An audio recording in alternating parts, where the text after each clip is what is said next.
पलक एक 19 साल की लड़की थी जिसे अपने सपनों की दुनिया से बेहद प्यार था। वह मिडिल क्लास परिवार से थी लेकिन पढ़ाई में अव्वल थी और कॉलेज की टॉपर थी। उसकी माँ हमेशा कहती, बेटा पढ़ लिख कर बड़ी अफसर बनना ताकि तुझे कभी किसी के आगे झुकना ना पड़े। पलक का सपना था एक दिन बड़ा अफसर बनकर अपने माता पिता का नाम रोशन करना। उसकी दोस्ती कॉलेज के कुछ लड़कों से थी लेकिन वह हर किसी से एक सुरक्षित दूरी बनाए रखती थी। एक दिन कॉलेज में एक दोस्त की बर्थडे पार्टी थी। पलक को पहली बार दोस्त ने ज्यादा देर तक रुकने के लिए मना लिया। वह थोड़ी झिझक रही थी लेकिन दोस्तों ने कहा बस 2 घंटे और फिर हम सब तुझे घर छोड़ देंगे। रात के 10 बज चुके थे। अब तक सब धीरे धीरे निकल चुके थे। तभी एक दोस्त रोहित, जो अक्सर पलक से नजदीकियां बढ़ाने की कोशिश करता, बोला चिंता मत कर, मैं छोड़ दूंगा घर। पलक को थोड़ी असहजता महसूस हुई लेकिन यह सोचकर कि दोस्त है उसने हाँ कर दी। रोहित ने कहा चलो पहले थोड़ा घूम लेते हैं फिर घर छोड़ देंगे। पलक ने मना किया लेकिन तब तक कार सुनसान रास्ते पहुंच चुकी थी। अचानक कार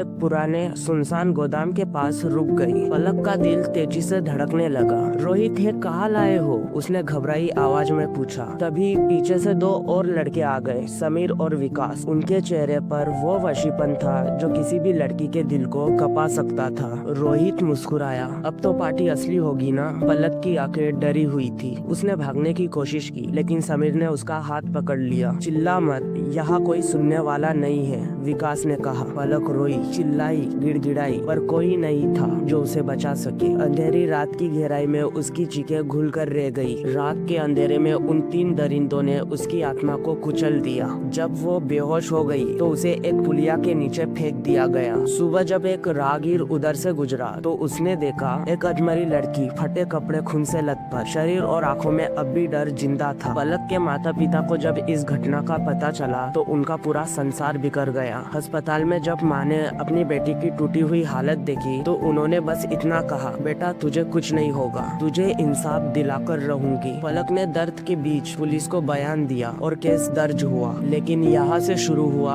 असली संघर्ष, क्योंकि समाज ने सवाल उठाए, इतनी रात को बाहर क्यों थी? क्या दोस्ती गलत लोगों से कर ली थी? जरूर खुद ही कुछ किया होगा। पर पलक ने हार नहीं मानी। उसने अपने जख्मों के साथ कोर्ट में हर सुनवाई झेली, हर सवाल का जवाब दिया और आखिरकार 2 साल की लंबी लड़ाई के बाद तीनों दरिंदों को उम्र कैद की सजा हुई। पलक अब भी टूट चुकी थी पर उसकी माँ ने कहा, तू शिकार नहीं, एक योद्धा है, तुझे डरने की जरूरत नहीं, तुझे अपनी कहानी सबको बतानी चाहिए ताकि किसी और लड़की के साथ ऐसा ना हो। और आज वही पलक एक वकील बनकर ऐसी लड़कियों के लिए इंसाफ की लड़ाई लड़ रही है। मैं टूटी नहीं, मैंने खुद को फिर से बनाया है, हर उस लड़की के लिए जो डरती है, जो घुटती है। हम शिकार नहीं है, हम बदलाव की चिंगारी है। इस कहानी के जरिए मैं यही दिखाना चाहता हूँ कि बलात्कार पीड़िता सिर्फ एक हादसे का शिकार नहीं होती, बल्कि समाज भी उसे बार बार मारता है। पर अगर हिम्मत हो तो इंसाफ के लिए लड़ना मुमकिन है। अगर इस तरह की सच्ची घटनाओं को हम आवाज दें तो शायद एक दिन यह समाज समझ पाएगा कि एक लड़की की चीखें उसकी गलती नहीं बल्कि दरिंदों की बेशर्मी का सबूत है। कमेंट में बताओ किस तरह से और आगे बढ़ा जा सकता है इस टॉपिक को लेकर, किस तरह से जागरूकता फैलाई जा सकती है। बाय।